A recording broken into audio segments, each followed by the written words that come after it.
Baik, Assalamualaikum warahmatullahi wabarakatuh. Perkenalkan saya Dr. Krisna Sanedi Prihastomo, spesialis bedah saraf. Kali ini dalam rangka ujian digitalisasi rumah sakit, saya akan mempresentasikan mengenai journal reading dalam topik teknologi advancement in hospital and healthcare digitalizations, yang pada kali ini saya akan membawakan jurnal review literatur dengan judul Current Applications and Future Perspective of Robotic in Cerebrovascular and Endovascular Neurosurgery. Review artikel ini saya download dari Journal of Neurointerventional Surgery dengan publisher British Medical Journal, yang kita tahu adalah memang jurnal ini sudah terindeks Scopus kuartil 1 atau Q1. Jurnal ini memiliki author beberapa orang, yang mana afiliasinya adalah Departemen Bedah Saraf dan Departemen Radiologi dari University of Miami, Amerika Serikat, keduanya dari universitas yang sama. Pada review jurnal ini disebutkan bahwa aplikasi dan perspektif masa depan dari teknologi robotik pada bedah saraf, utamanya pada skop cerebrovascular dan endovascular surgery ini sangat berkembang. Ada beberapa hal-hal yang nanti akan dibahas pada jurnal ini, utamanya adalah apa yang sedang terjadi saat ini, teknologi-teknologi robotik apa yang sudah diaplikasikan, kemudian nanti skop-skop prosedur apa saja yang nanti bisa diaplikasikan dalam kaitannya dengan mengadopsi teknologi robotik. Kemudian nanti akan dilihat pada diskusi bagaimana advantage atau manfaat dan disadvantage atau kerugiannya, dan nanti akan kita lihat bagaimana aplikasinya apabila kita menerapkan review artikel ini, teknologi ini pada setting di Indonesia. Seperti kita ketahui, pada jurnal ini menyebutkan bahwa aplikasi teknologi robotik ini nantinya akan sangat luas. Pada saat ini teknologi robotik ini masih dalam suatu development atau pengembangan pada bidang bedah saraf vaskular, cerebrovascular, dan endovaskular. Utamanya yang pertama adalah pada robot assisted angiography atau prosedur angiografi yang di-assist oleh robot. Kemudian yang kedua adalah guided operative microscope. Kemudian yang ketiga adalah coil insertion system, dan yang keempat adalah endoscopic clipping devices. Pada review literatur jurnal ini juga disebutkan bahwa ada beberapa klasifikasi yang disebutkan apa sih sebetulnya medical robots itu, dan ternyata memang medical robots ini diklasifikasikan berdasarkan interaksi dari mesin robot ini sendiri dengan surgeon atau dokter operator. Kita lihat di sini ada beberapa klasifikasinya, yaitu disebutkan ada 3, yakni yang pertama adalah supervisory controlled atau dikontrol dengan supervisi. Yang kedua adalah teleoperated atau dioperasikan dari jauh. Dan yang ketiga adalah shared control system, artinya ada yang dikontrol oleh operator dan ada yang dikontrol oleh sistem itu sendiri dengan artificial intelligence, ya.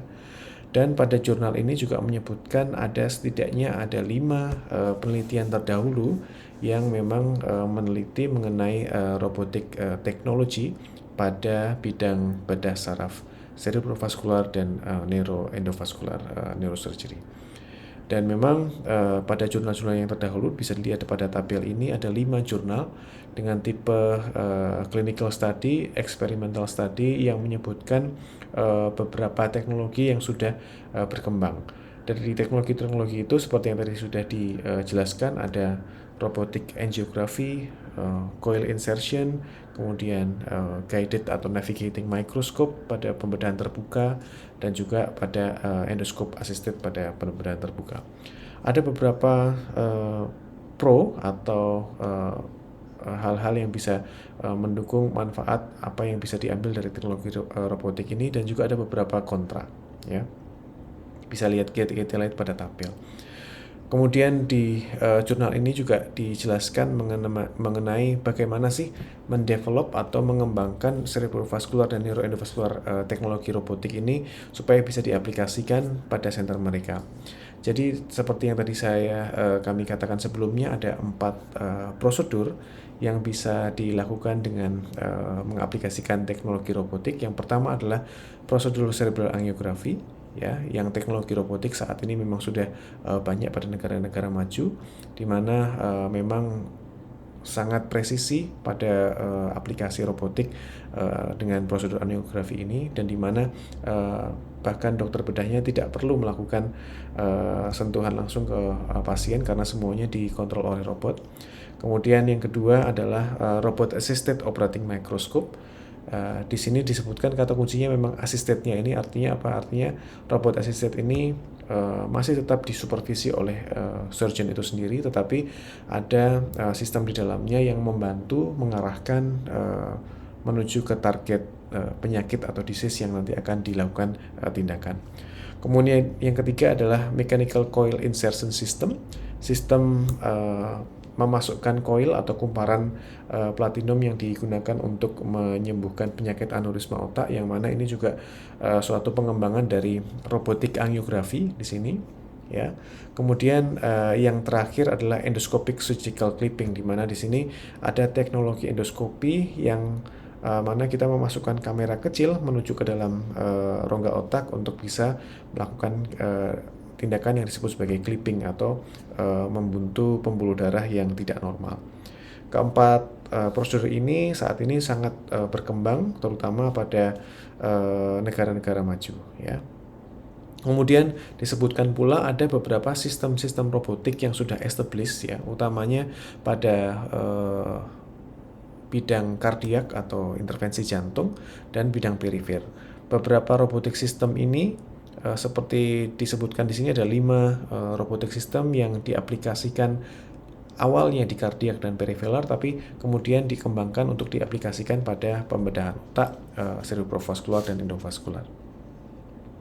Kemudian apa sih sebetulnya potensial-potensial yang bisa terjadi pada aplikasi teknologi robotik ini pada bidang neurovaskular dan cerebrovaskular serta endovaskular? Yang pertama, bahwa teknologi robotik pada intervensi jantung kardiologi yang awalnya memang sangat berkembang pada skop kardiologi, itu nantinya akan berkembang sesuai dengan penelitian dan pengembangan research and development yang dikembangkan pada center-center yang sudah ada teknologi robotiknya. Kemudian juga suatu teknologi guidance atau kita mengguide kateter periferal yang nanti naik ke dalam rongga otak itu juga dikembangkan untuk di-develop pada aplikasi teknologi robotik pada pembedahan cerebrovaskular dan endovaskular. Pada jurnal ini didiskusikan ada beberapa hambatan dan juga benefit, ada advantage dan disadvantage pada aplikasi teknologi robotik pada bidang bedah saraf cerebrovaskular dan endovaskular. Pada advantage-nya atau benefit atau manfaat yang bisa diambil dari teknologi robotik ini, itu tentu saja ada peningkatan safety atau keamanan.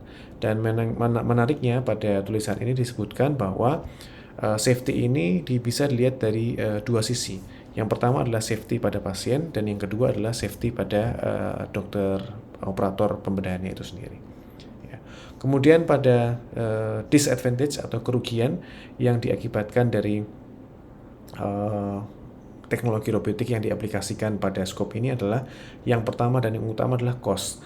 Karena robotik ini adalah suatu sistem canggih yang baru, sehingga cost atau harga yang diperlukan untuk menghadirkan teknologi ini masih sangat tinggi, sehingga penelitian-penelitian dan pengembangan ini masih terbatas pada negara-negara maju yang memang sudah ada teknologi ini sebelumnya.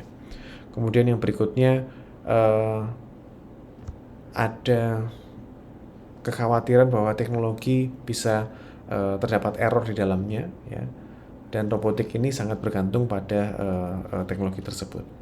Dan yang terakhir adanya limitasi dari robotik sistem ini yang menyebutkan bahwa kalau memang nanti tindakannya full robotik, maka akan ada keterbatasan dari dokter operator ini untuk merasakan feedback taktil, yang mana pada metode konvensional yang bukan robotik, dokter operator atau dokter bedahnya ini bisa merasakan apakah alat ini sudah sampai ke dalam pembuluh darah yang keras, konsistensinya bagaimana, apakah sudah bisa masuk atau belum. Dan ini mungkin tidak bisa didapatkan pada teknologi robotik oleh karena dokter operator tidak secara langsung memegang pasien atau memegang instrumen yang menjadi sarana prosedur tersebut. Kemudian ke depannya, ya, perspektif pada masa depan memang teknologi robotik ini akan sangat bisa membantu, utamanya pada teknologi yang diaplikasikan pada bedah saraf vaskular, serebrovaskular, dan endovaskular, yang mana tetap diperlukan adanya data-data mengenai safety, baik itu safety mengenai alat itu sendiri maupun safety ke pasiennya. Sehingga disimpulkan pada jurnal ini bahwa teknologi robotik ini merupakan suatu spektrum yang masih sangat luas pada penggunaan klinisnya, dan memang di sini ada beberapa hal-hal penting yang perlu dicermati. Yang pertama adalah ada pertimbangan logistik yang bisa membatasi, ya. Tidak semua center memiliki teknologi yang maju sehingga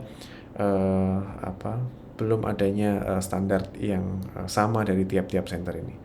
Kemudian yang kedua, oleh karena memang ini teknologi baru sehingga eksperimental data ini masih sangat sedikit, sehingga apakah efikasi, apakah efek samping dan lain-lain itu masih belum juga bisa ditentukan. Dan yang nomor 3, pada settingan klinis itu disebutkan bahwa adanya suatu kemungkinan untuk delay atau keterlambatan penanganan pada setting emergency. Oleh karena apa? Oleh karena memang bila dibandingkan dengan konvensional, teknologi robotik ini akan membutuhkan persiapan yang lebih.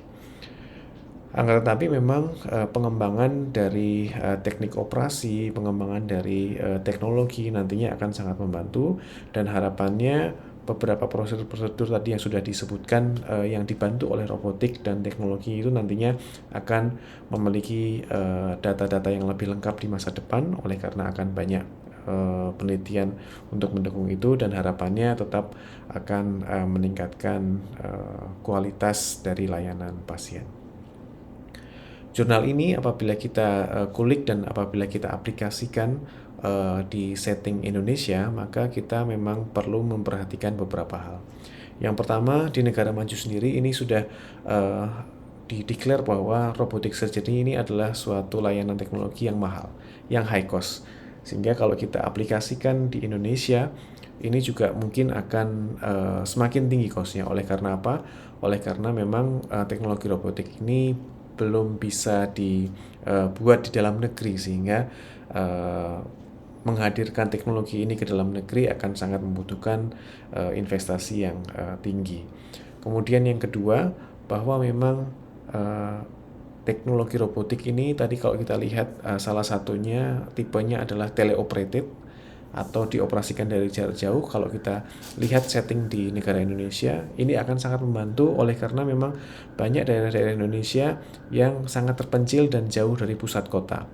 Bila ada teknologi robotik ini, maka ini akan sangat membantu. Pasien tidak usah jauh-jauh datang ke pusat kota yang lengkap, akan tapi bila ada teknologi teleoperated ini, maka pasien-pasien yang ada di pulau-pulau yang jauh itu bisa dilayani. Akan tetapi tentu saja ini akan sangat berbeda settingnya di Indonesia. Oleh karena apa? Oleh karena memang secara geografis di Indonesia terdiri dari berbagai macam pulau yang dipisahkan oleh laut, sehingga apabila ada komplikasi yang ditimbulkan oleh karena tindakannya, maka kita juga perlu memikirkan apakah ini teknologi ini teleoperated ini memang cocok dihadirkan di Indonesia.